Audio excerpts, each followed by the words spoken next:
ఒక్క కొడుకు ఉన్నవాళ్ళు గాజుల పరిహారం చెయ్యాలా? వద్దా? ఈ ప్రశ్నకు సమాధానం ఇవ్వడానికి గాజుల పరిహారం యొక్క ప్రాముఖ్యతను మరియు ఒక్క కొడుకు ఉన్నవారి పట్ల దాని యొక్క ప్రభావాన్ని అర్థం చేసుకోవాలి.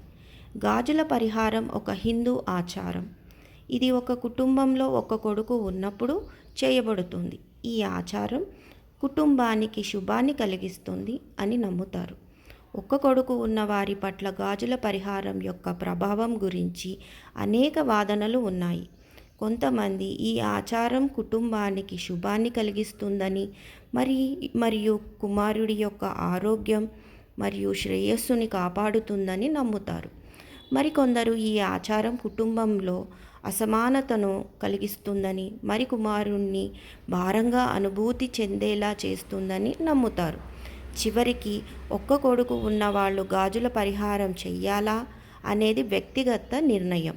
ఈ ఆచారం యొక్క ప్రాముఖ్యత మరియు దాని యొక్క సాంస్కృతిక అర్థాన్ని పరిగణంలోకి తీసుకోవడం ముఖ్యం. గాజుల పరిహారం చెయ్యాలనేది నిర్ణయం తీసుకునే ముందు పరిగణించవలసిన కొన్ని అంశాలు ఇక్కడ ఉన్నాయి. మీ కుటుంబం యొక్క విశ్వాసాలు మరియు సాంప్రదాయాలు.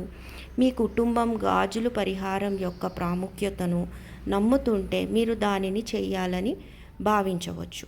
మీ కుమారుడి ఆసక్తి. మీ కుమారుడు ఈ ఆచారంలో పాల్గొనడానికి ఇష్టపడతాడా లేదా అనేది పరిగణించాల్సిన మరొక అంశం.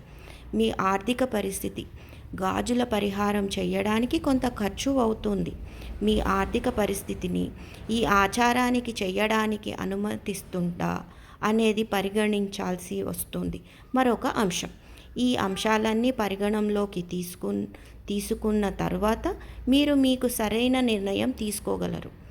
Thanks for watching.